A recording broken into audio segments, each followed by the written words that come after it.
Welcome to the Heat versus the World podcast. And now, stand up and make some noise for your host, Joel Jacob.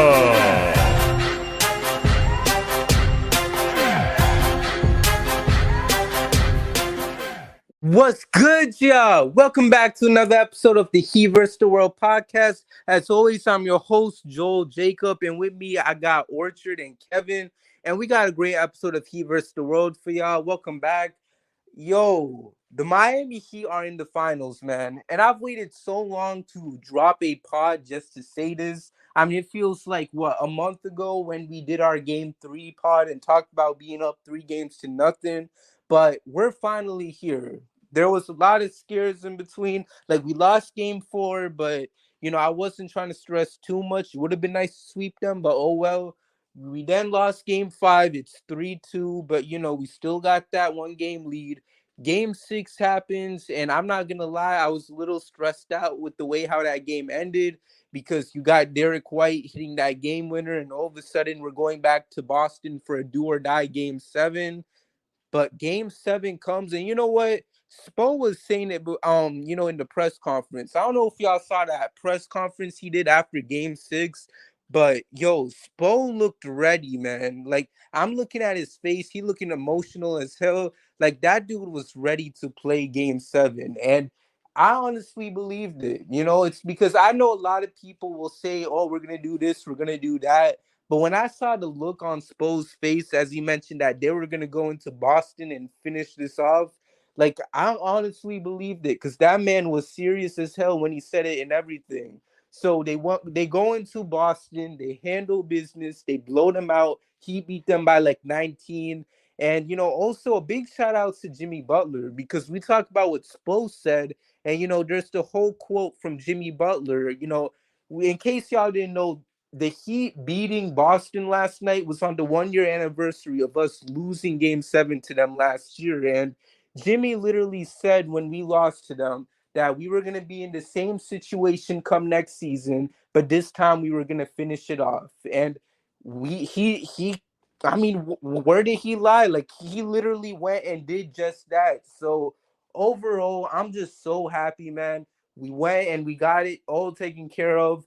Jimmy Butler was the Eastern Conference Finals MVP. And, some people will say the award belonged to Caleb Martin instead. And Caleb Martin played amazing. Major shout outs to him.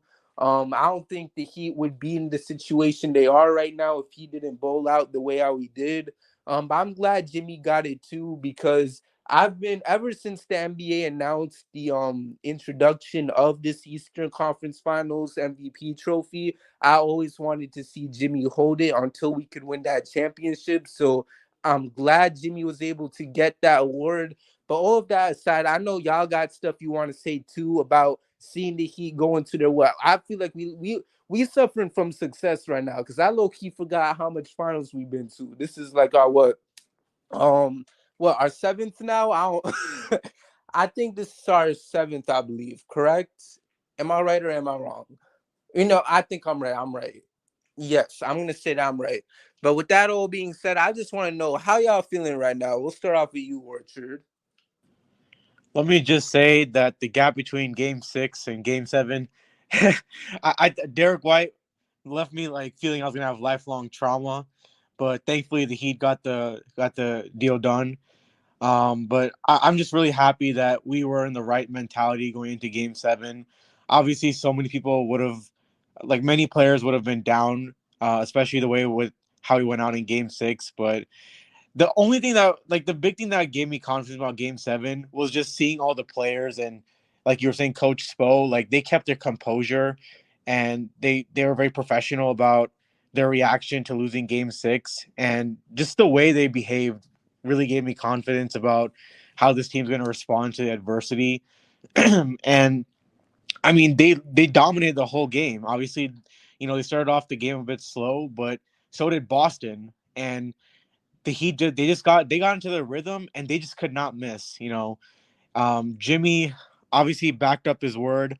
he's had his struggles for the past few games, and not many guys can just magically turn it around. I mean, this guy just he made like three threes if I'm not wrong, and for a guy that has been struggling so bad that it wasn't looking good for today, or excuse me, yesterday, it was incredible. I mean, obviously, like his pump fakes, Boston wasn't falling for it, and he just looked more assertive in Game 7, and that ultimately led to huge success for us. And obviously, Caleb Martin, this guy is absolutely amazing. He's been the most consistent player for us in the Eastern Conference Finals, and obviously we can talk about him being undrafted, but I think the big thing for me was that we didn't play him last year in Game 7. So the fact that we didn't play him last year in Game 7 and we did this year and he had that much of an impact, it's really special to me. I mean, that is amazing. And I just want to shout out the Heat for their threes because I read that this is the most three the team's ever made in an Eastern Conference Finals run. So shout out to that. Obviously, for the Celtics side, we did a great job forcing turnovers on Jaylen Brown. It was obviously a struggle he's had last year in the finals and even against the Heat. So the fact that they exposed his issues with handling the ball was a key to our success. Every time Boston went on a run, we just responded right back. And a lot of that was Caleb Martin, Jimmy Butler knocking down big time threes. And lastly, for me, I'm just glad we beat the Scott Foster allegations, bro. Man, I just gotta say, screw Scott Foster. I think we're like we're now 2-0 against I think we're 2-0 in elimination games that feature Scott Foster, and that's important to acknowledge because it seems like every time they try to extend the series against the Heat, we found, well, you know what, they couldn't even extend the series because it was already a Game 7, but anytime they try to disadvantage the Heat with the refs, we still find a way to prevail. It was like that last night, and it was like that in Game 6 against the Knicks when they tried to get New York to force a Game 7, but it didn't happen because we went and did our thing in that game as well. Kevin, how about you though? Man, this was a sight to behold, man. I enjoyed every single minute of it. Like Orchard kind of touched on, offensively we started off kind of slow, but defensively I thought we was locked in from that first minute all the way down to the 48th minute. I love the mentality of this team. As Heat fans, I think we are very, very spoiled. Like, let's just keep it a beam, man. Again, going back to what Orchard said, after that Game 6, I'd probably say 95% of NBA teams are folding. And they're not bouncing back the way that this Heat team did. And that's a credit to Pat Riley. That's a credit to Spo. That's a credit to Jimmy. That's a credit to everybody all the way down to Nikola Jovic, right? And they responded like a championship team does. And that's what you expect from, at this point, this team. If you expect anything less, then I don't know where you've been at, what cave you've been hiding under, what rock you've been hiding out under. But this team is just built differently, man. This team is wired differently. Nothing phases them. They never get too high or too low. We've seen them conquer multiple double-digit leads throughout the course of these playoffs. Like, they're just that. And, man, when it comes to Caleb Martin, like, I don't even know what to say. It was so crazy just watching him bring up the ball, literally not even pass the ball, and just go isolation multiple times yesterday against a pretty good defensive team, right? In a Game 7 situation. Like, if someone were to tell me that last year, I'd be like, you a goddamn liar. You know what I'm saying? That just sounds crazy to say, but the way that he's been playing, man, like 26 points and he was cooking. They had no answers for him. He was getting to his spots at will, off the dribble, off the catch, getting to the rack, whatever. You know what I'm saying? Like, this dude, man, in transition, he just got to it. And I love that for him. I love the moment for him. I'm not really going to sit here and debate the Eastern Conference Finals MVP or whatever, because I don't think either one of them dudes really care, because they more importantly, they want to hoist that Larry O'Brien trophy more than anything. So I don't really care about that. But all in all, like, Jimmy came out and did what he was supposed to do. I kept saying it, like, the only reason that he was having any problems was because he kept pump faking so much. And they said on the broadcast too, but every time he attacked from the right wing or the right corner, he would dribble to his left and he would try and spin back and get to that left shoulder, right? But Derek White was sitting on that. You got to give him credit. But when Jimmy just learned, bro, just go straight up. If they're not going to play you, honestly, just go straight up and make them pay. Then they got to change that coverage on you. And he made them pay in a variety of ways yesterday. Bam, I want to give him a lot of credit, because I've seen a lot of people trying to just talk down on him just because he wasn't scoring. And I want people to understand that just because you're not having a good shooting night doesn't mean that you're having a bad overall game. And Bam, what he was doing defensively, what he's been doing defensively, rebounding the ball, locking up all their guards, all their bigs is special. Like we honestly take it for granted. Yeah, he should score a little bit more, and we gonna need him to score, especially in this next series. But he does his job every single night, whether people want to admit it or not. And you got to give him a lot of credit for that. Duncan Robinson, man, same thing. It's been so funny just watching him barely even play this year, coming off the bench and just being ready for the moment. That's what true pros do. You know, Max Strus hit a couple timely shots for us. Kyle Lowry made some plays. Yeah, he had some turnovers this series, but in this game 7 especially, he had a couple big-time plays. And it's an overall great team effort, man. I love everything about this team. We should not take this run for granted. We made it this far. We're going to keep going even further. And it's been special to watch it, man. Shout out to Coach Spo. And, man, I'll end it off by saying beating Boston on their home floor, especially the way that they did us last year by beating us on our home floor, revenge has never tasted any sweeter. I 100% agree. It felt so therapeutic watching the Heat do what they did. And, another thing that I just want to acknowledge, from something you mentioned earlier with the whole Jimmy Butler, Caleb Martin thing, and we said it, like both of those guys are worthy for that award. But, and Kevin, you mentioned it, like the only thing they're worried about is holding that Larry O'Brien trophy. And a huge example of that was, I don't know if y'all saw the clip, but one thing that's all over Twitter is Bam holding the Eastern Conference Championship trophy, and then he looks at Jimmy and asks him if he wants to hold it, and Jimmy says to him, I don't know the exact quote, but he basically tells him, "Nah, I'ma just wait. I'ma hold the next trophy we get." Like he's only got his mind open on one trophy and one trophy only, and that's that Larry O'Brien trophy, and that's just something you love to see, and I just can't wait to see how Jimmy plays come this finals, because we know he's been ready to get his revenge ever since what happened in the bubble against the Lakers. We know the disadvantages he faced, and now he gets the opportunity, that second chance to go and get that championship ring. Kay, how about you though? I mean, yeah, bro, you know I've been extremely real, although optimistic about the Miami Heat's chances throughout the playoff run. It's great to see him play to that potential, and for things to work right more often than they don't, because that's always been my thing. These things have always been present. The shooting, the defense, the tenacity, the effort, they've always been present, but it's been oftentimes where we haven't seen them come together at once or perform at an optimal level where the Miami Heat have seen success on the floor. And it's just such a wonderful thing to see all of those things come together, or to see those things operate so fluidly or at such a high level on the grandest stage when it matters the most.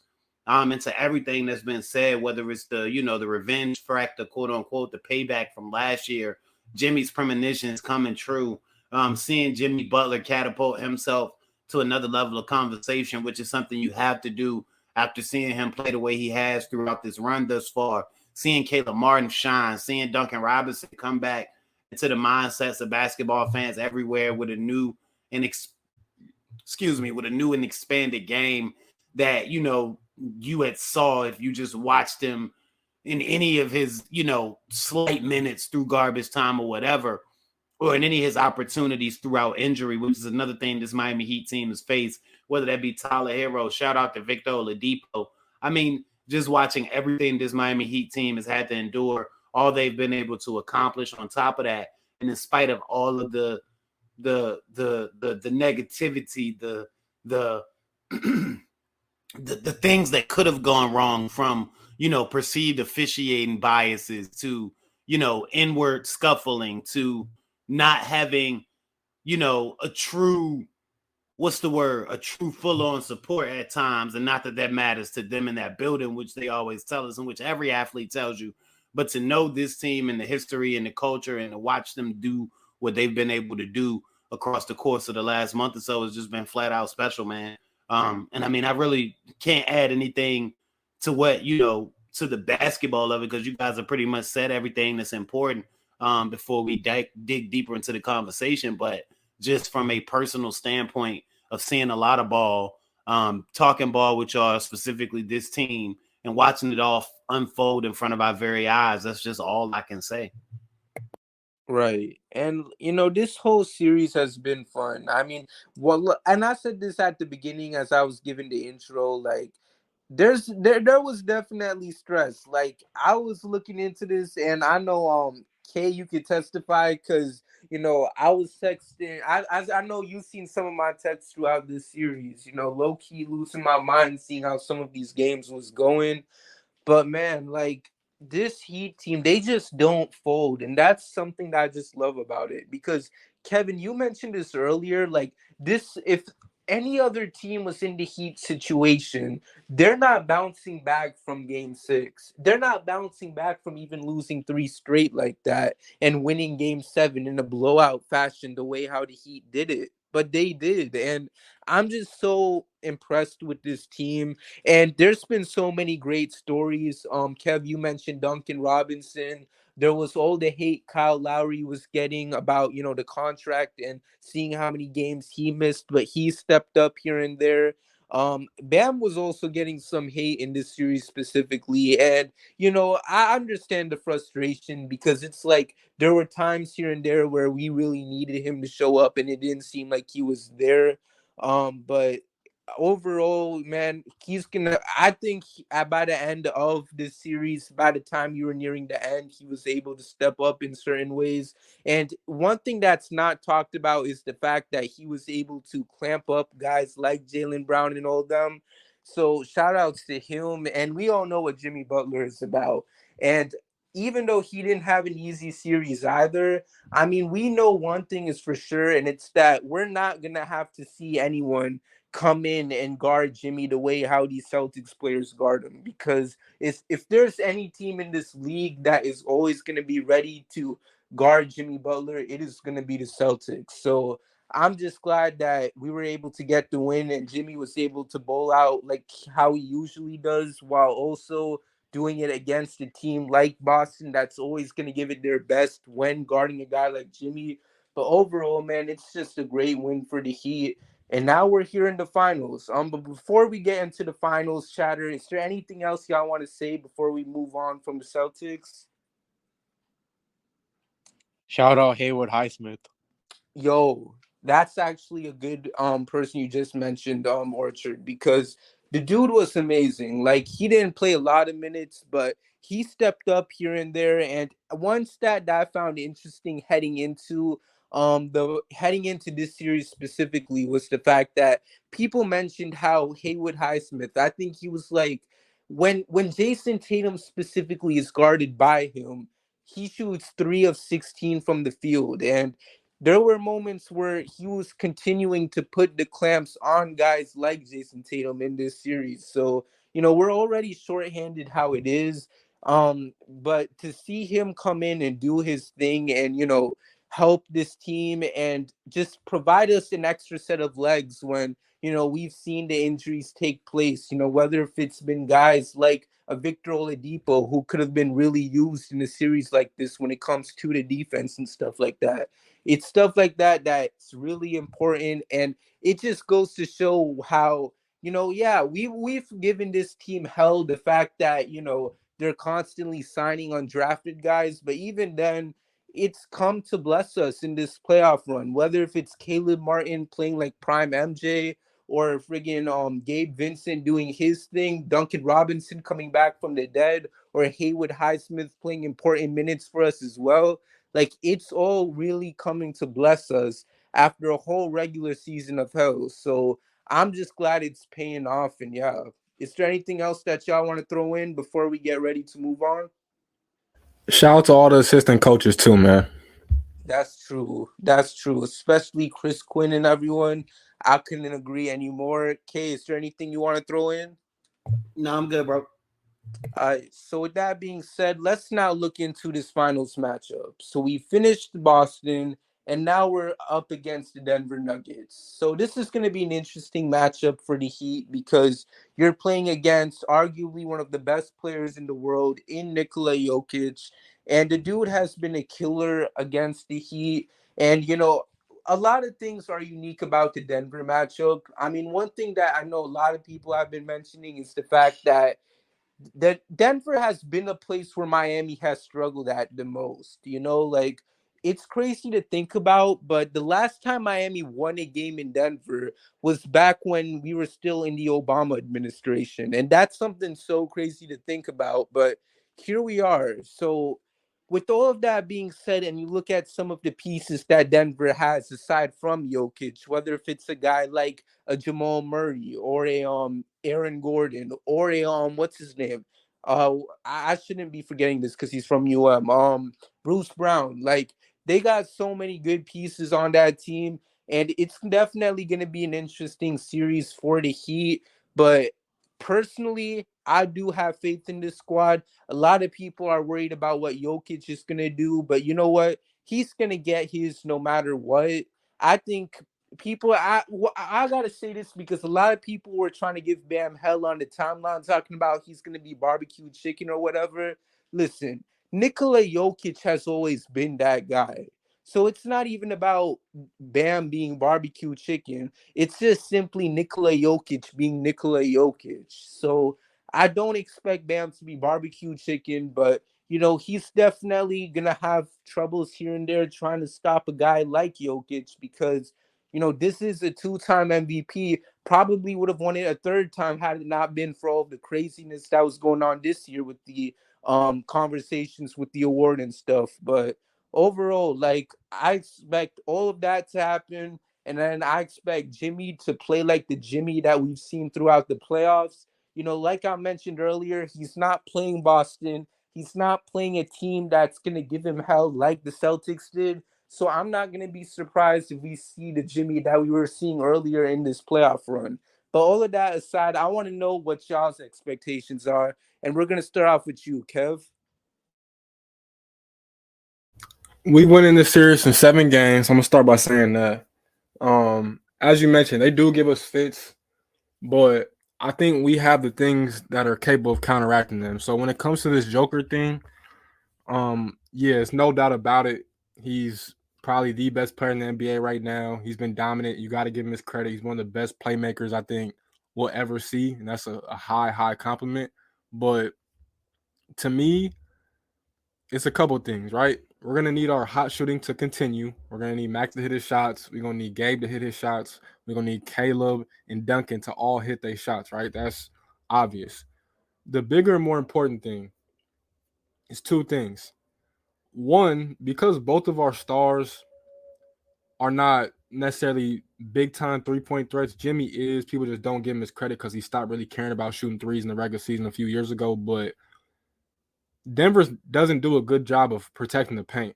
They just don't. That's the one flaw in the Joker's game because obviously he's a God-given talent. God couldn't bless him with everything, right? He does everything else. So you can't be mad at him that he's not the greatest rim protector of all time. But Jimmy gets to that paint. And the defenders that Denver's going to throw at him are defenders that he's annually killed since the beginning of his career. You can go back when Aaron Gordon was in Orlando. You can go back just in the 2020 finals when he killed KCP for majority of that series. Like, he should be seeing food. And I guarantee you they're more than likely probably going to try and hunt that MPJ matchup because MPJ is probably the weakest defender of their starting five, if I'm not mistaken. So they're definitely going to look at that.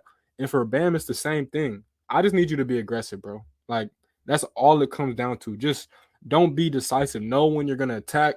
Know when you're going to get in a dribble handoffs. Know when it's going to be a screen and roll. Don't be hesitant because you have to make the Joker work. As much as your defense on him is going to be a big time thing, you got to put not necessarily the same amount of pressure, but you got to put a good amount of pressure on him on the offensive end. And so I need Bam to just be aggressive. And as I always say on this show, just be decisive with your moves. When Bam's decisive, he's at his best. But when he's thinking too much, he gets caught up in that and he gets to doing things that are kind of just like uncharacteristic and he's making silly mistakes for no reason. So those are my two biggest things. And, for Bam, again, when it comes to guarding the Joker, you just have to be disciplined, bro. And you're not going to stop him. Like, he's a great player. He's going to figure out ways to score. He's going to figure out ways to pick our defense apart in certain, passing situations. You just have to make life tough on him. You have to make things ugly, just like we've been doing. You have to junk the game up. I don't think we're gonna go to that much switching because they will make us pay for that. So guys are gonna have to fight around screens, and we got to help Bam out. It's not a one-man job to stop a great player like that. Jimmy's gonna have to, try and dig in passing lane sometimes, and same thing with Caleb and a couple other guys. So I'm not too worried about that because the Joker can get his, and I think we can live with him getting his. The bigger thing is everybody else, and if we want to win this, which obviously I know that we do, but just speaking, we got to slow down Jamal Murray. That's the biggest, in my opinion, that's the biggest key of this entire thing. And I think we do have the matchups to guard Jamal Murray. I think Spo's probably going to experiment here and there with Jimmy guarding him. I think Jimmy's probably going to want that task, just knowing the type of player that he is. He's probably going to want to take that assignment. So if we can slow down Jamal Murray, that's going to be the biggest thing because I'm not too worried about Aaron Gordon and KCP. Like, yeah, those guys can get hot. Same thing with MPJ. They can get hot in a hurry. There's no doubt about it. But if you're letting Jamal kill you, you damn near have no shot because it hasn't been that often that Jamal and the Joker have both had great performances at the same time in these playoffs.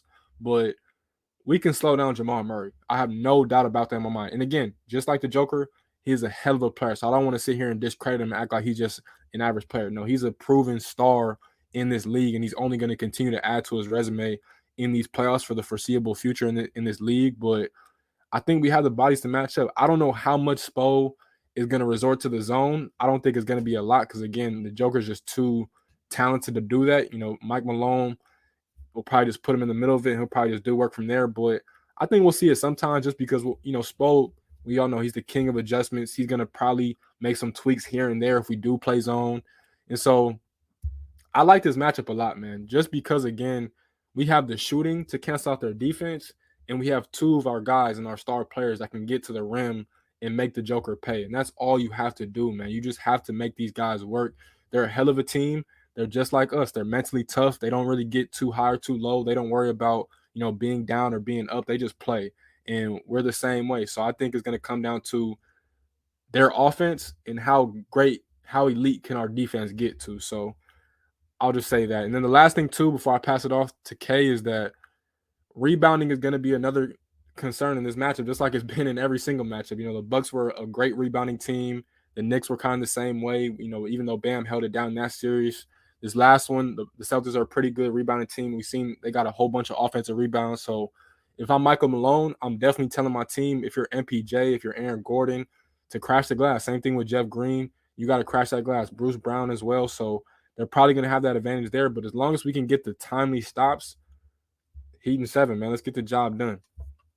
Amen. And, before I pass the mic to Kay, one thing I just want to acknowledge, with Coach Malone is the fact that you can make an argument that this is arguably the best coach that we've played in this playoff run so far because, we played against Coach Bud, we know what happened from there. We then played Thibodeau, and come on, Spo has always ran circles around him. And then we played against Coach Mazzulla, who's still very young and, is still pretty immature when it comes to being a coach in this league. So we're now playing against a coach that, knows his stuff and, has been able to take Denver to this level and has been in this league for quite some time now. So that's just something important to just quickly acknowledge. And and you said it yourself, Kay, like it's going to be fun seeing how Spo works with this and how Spo's going to be able to, outcoach Coach Malone, because at the end of the day, we all know that Spo's a better coach than him. He's better than 98, maybe 99% of the league. Like the only coach you could really say is better than him is maybe Coach Pop. But aside from that, there's no one else to it. So with that being said, it's definitely interesting to think about the fact that we're actually going against a team that has, overall a competent coach. But with that being said, like, Kay, the mic is yours. Say what you got to say.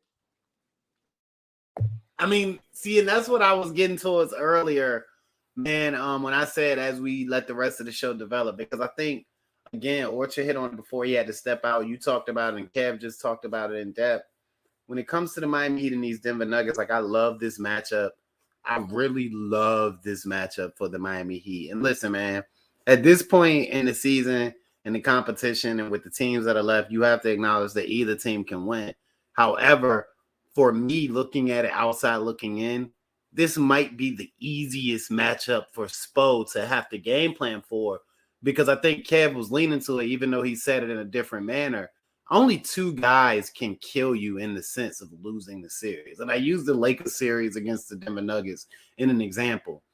When Joker wasn't killing them, either going off late in the game or dominating them all game, Jamal Murray was scoring 30 in the first half or 23 in the final quarter. It was one of those two guys always. So you feel like if they could have found a way to neutralize both of those guys somewhat to a point, then they could have won a game, and it can be done. But what you also mentioned is the point that I make when you're talking about a player as great as Joker. He's going to get his, but you don't hope to stop him. You hope to contain him or neutralize him. And that's just keeping him from being the reason that you lose the game, which Coach Spoelstra, Bam Adebayo, and the rest of the guys can absolutely do. Now, when you think about Jamal Murray, the Miami Heat also have something there because they can throw bodies at Jamal Murray. They can throw Gabe Vincent at him. They can throw Caleb Martin at him. They can throw Jimmy Butler at him. They can throw Haywood Highsmith at him. Hell, they can throw Kyle Lowry at him to make him mad, just to frustrate him. I mean, like, they can throw bodies at him. So he's going to see a consistent dosage of different looks and bodies, even when you're talking about, you know, the times with Max Strus or Duncan Robinson get switched on him. It's like, yeah, that's an easier matchup. They're going to hunt that. But at the same time, you're going to get a competitive sequence there too. So it's like you're going to see bodies all capable of giving you a competition on any given sequence. And when the better guys are on them, they're going to make them work so hard that it should wear him down and make him that much, you know, I guess that much least effective. I don't know if I'm saying that right, but that less effective, so to speak. Now, the thing about it is, Kev touched on something that's really important to me here. Even with what the Joker's going to do, the way you beat a guy like that is make him play defense. Well, here's the thing. What the Miami Heat, specifically Jimmy Butler and Bam Adebayo, want to do is their weakness. Thinking about a team like the Boston Celtics, what they have is a bunch of length, athleticism, and a guy like Rob Williams, who is a big, long, and athletic guy. So that absolutely bothers Jimmy. And you think back to his thing of trying to pump fake. That's just him trying to adjust, and then them adjusting and him having to readjust to the adjustment. And we eventually saw the results of that in Game 7 as he pulled up, stopped pump faking as much, protecting the rock, which is something that Bam Adebayo also had to start doing as they were collapsing and raking in as he brought the ball low and went to put it on the ground. But those are issues you don't have to worry about with Denver. Yeah, I do, as you said, Joel, I expect to see Milwaukee Bucks-ish Jimmy Butler from here on out, because when you're thinking about him attacking the paint, getting to his spots, getting in rhythm, drawing fouls, getting by guys, putting guys in the mix, putting guys in the mid post, left ring, white ring, at the elbow, at the nail, wherever he wants to get busy at, he's going to have the opportunity to do it here. Because from a defensive perspective as well, whether you're talking Brook Lopez, whether you're talking Mitchell Robinson, whether you're talking Rob Williams, this is absolutely the softest matchup at the rim for the Miami Heat and the easiest one for Coach Spo. I expect the Miami Heat to win this series in 6. That's not me being cocky. That's me taking everything that I've seen and judging it based on the history of these two matchups, based on the vitriol that should still exist from the recent history between them, and based on the fact that you're talking about Jimmy Butler and Bam Adebayo, who want to do most of their damage at the rim. Now, I said this coming into the playoffs, so you can go back to whichever pod it was on to reference it. I told you guys that the Miami Heat could shoot 37% or about 37% from 3, that they could do anything in these playoffs. I said that literally. Go look at the numbers. They're close. If they can continue to do what they've done all playoffs long, the Miami Heat should win this series in 6, and we're looking at a Miami Heat title. Jimmy Buckets, you already know. Yes, sir. And Kev, is there anything that you want to add? No, I'm good. We hit on it. But so, great points made by both of you guys. And one thing I just want to quickly acknowledge, because, like I mentioned, a lot of people are concerned about the fact that, the Heat haven't won in Denver since 2016. It's because of the altitude and all that. And one thing I'm going to say and leave it at there is the fact that we are finally playing Denver in a playoff series. You know, we're not playing them off of a back-to-back. We're not playing them in a situation where we're only going to be there for like a day or two. We are in a situation where, we're going to get some time to adjust to their altitude and then go out there and do our thing. Like Miami already reached Denver early this morning, and we know that because in case y'all didn't see the report before Game 7 against the Celtics, it was being reported that the Heat already had booked a flight to Denver before the game had even started. So take that as you will. But all that being said, like they're already in Denver. They're gonna take this time to adjust to the altitude. And like I said before, it's not like they're only gonna be in Denver for one day or they're coming off of a back to back.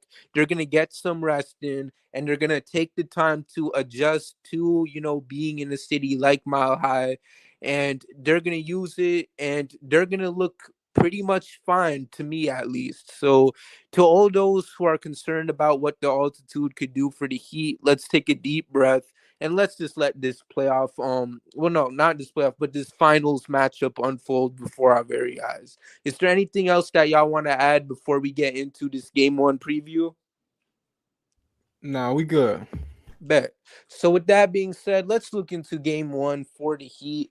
Now, y'all already know the case for Miami when it comes to game 1s.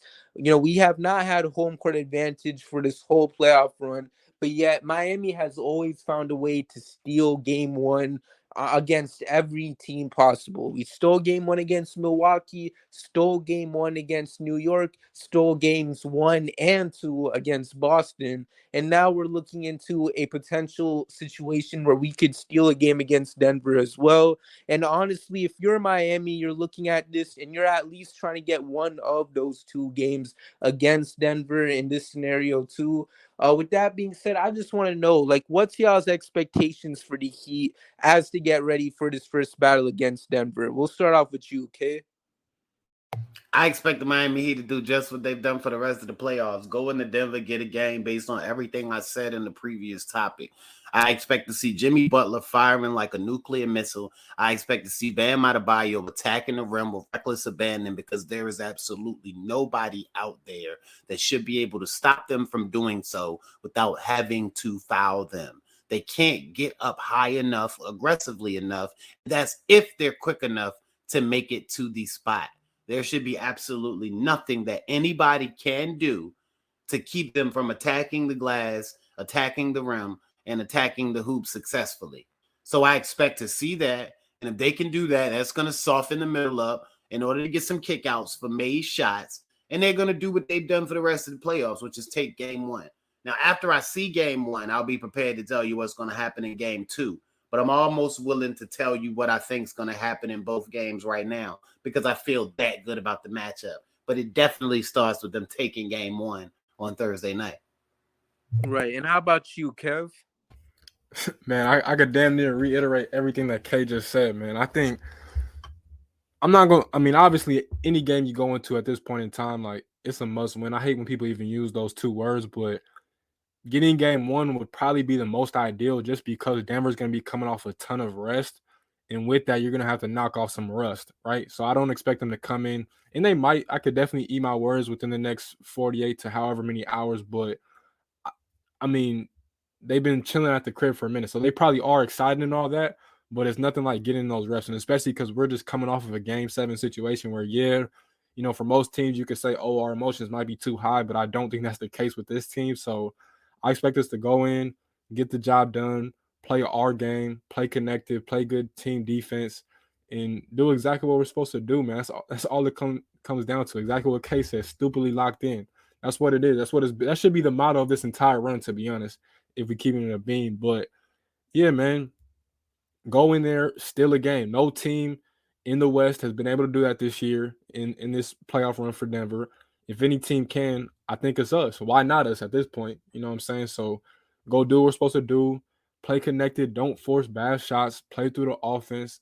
Don't take too long to get into the offense. Realize the mismatches when they arise and appear.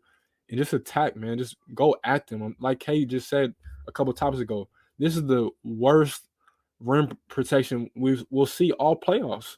So let's make it count and let's not settle too much. And again, I know the three ball is very prevalent in our offense, just like it is in the entire NBA right now, but make them pay, man. Just make them pay. Attack, attack, attack. I don't think I can say it anymore. So I expect us to go in there and get the job done and do what a lot of people have not been able to do this season. And again, especially obviously in these playoffs. Right. And I just want to say, let's not use the term stupidly locked in. Locked in for sure, but I don't know. Whenever I hear those three words specifically, it gives me PTSD of what happened in Hey 2020. man, you beat those allegations. Now we here. You can say it again. You beat those allegations. If that's the case, all right. If we beat the allegations and we're completely sure about it, then okay, we're stupidly locked in. Let's go, let's get right to it. But also another point you mentioned, Kev, is the fact that Denver has gotten a lot of rest, and what I love for the Heat is the fact that while they might have not gotten as much rest as they potentially could have gotten if they were to finish this in 4 or 5 games, at least they're still gonna have at least they how do I say it? At least they got to be somewhat active before heading into this game one. Because let's see, game seven was on May 29th, and you're playing what 3 days later? Because I think game one is on June 1st, I believe. So that's, in my opinion, I think that's a good enough time to get some rest while also not feeling too rusty. Because if you're Denver, you haven't played in over a week, and that rust might get to them. Because a huge example of that was when we played game one against the Bucks. I mean, yeah, the Bucks were sorry in a way where we were able to beat them in 5 games. I don't care if Giannis was injured. Screw y'all if y'all think that was the reason why we won the way how we did. But if you look into that game one, like the Bucks were kind of rusty in a way where they didn't really play much because they were the 1 seed and they were chilling all this time waiting to see which team they would play in the first round. Miami, on the other hand, they got to, not really, just sit around and just do nothing, because they played that first playing game against Atlanta. Then they went into that second playing game against Chicago, and then boom, all of a sudden, a few days later, they're playing against the Bucks in the playoffs. And I think just being able to light that fire underneath themselves was able to get them good and ready for that Bucks series. And I think the same thing goes here, because you got to play a do or die game seven against I almost said the Nuggets, against the Celtics, and that's going to get you good and going for a finals matchup against this team like Denver. And it's going to, in my opinion, it's going to give them the motivation needed to go in there, try to get the job done, hopefully take game one, and then just go from there with it. Aside from that, that's basically it from me. Is there anything else that you guys want to add? We're gonna keep rocking. We're gonna do the unthinkable, not the unthinkable for Heat fans, shall I say, the unthinkable to all the people out there that just think that we was cooked, that the Celtics was gonna win the series.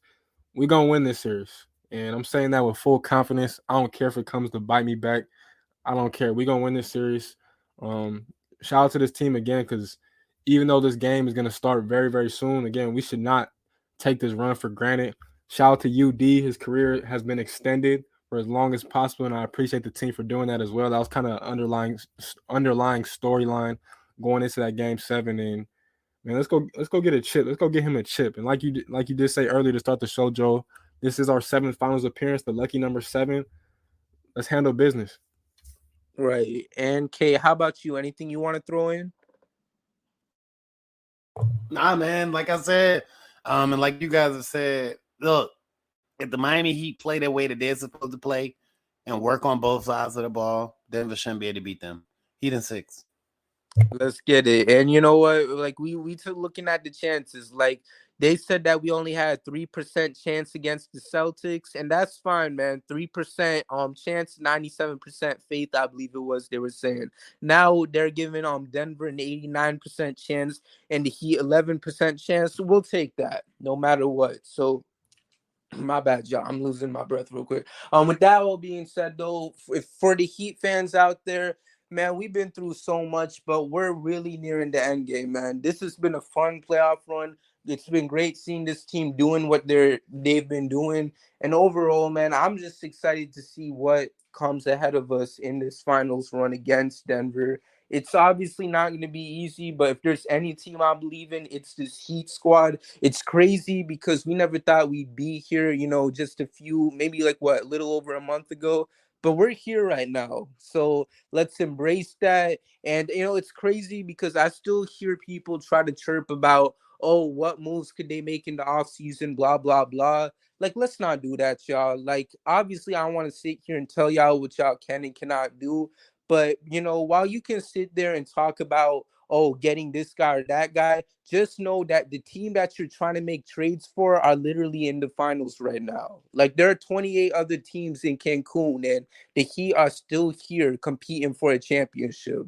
So instead of trying to talk about what trade package you would do to get whatever star is going to be available, just focus on the fact that we are here right now and we are 4 wins away from winning a championship and nothing else. So with that being said, I feel like y'all have said everything I wanted to say. Is that correct? Yes, sir. All right. So with that being said, man, thank y'all so much for tuning in to today's episode of the Heat vs. the World podcast. Make sure to follow me on Twitter at JoelKJacob_. Make sure to follow Kev on Twitter at KevoMufasa7. That's 2 O's in Kevo. Make sure to follow K on Twitter at K_said_K. Make sure to follow Orchard on Twitter at JimVP versus the World. And make sure to follow Heat vs. the World on all platforms at HVTW Podcast. And make sure to subscribe to the YouTube channel at Heat vs. the World. That way you get access to all of our content, whether if it's a new podcast, whether if it's a new episode of the Biscayne Breakdown featuring Kay and Deem, or many of our other content that we got going on over there. And make sure y'all check out the website at hvtwpodcast.wordpress.com. We got all great articles heading your way, whether if it's from our guy Kay or some of our other contributors out there. So you don't want to miss that. And overall, man, it's been a fun playoff run. And if the Heat can keep this going, we have at least, 4 pods left to record, because we're always going to record after every Heat win. So Miami Heat, let's get this job done. And let's celebrate the final episode of the season with a championship. But with that all being said, thank y'all so much for tuning in to today's episode of the Heat vs. the World podcast. Shout out to the Miami Heat. Shout out to the Florida Panthers. Let's win these championships and let's get it done, man. With that being said, hit my music, because we out. Thank you for listening, and we'll see you next time with a brand new episode of the Heat vs. the World podcast.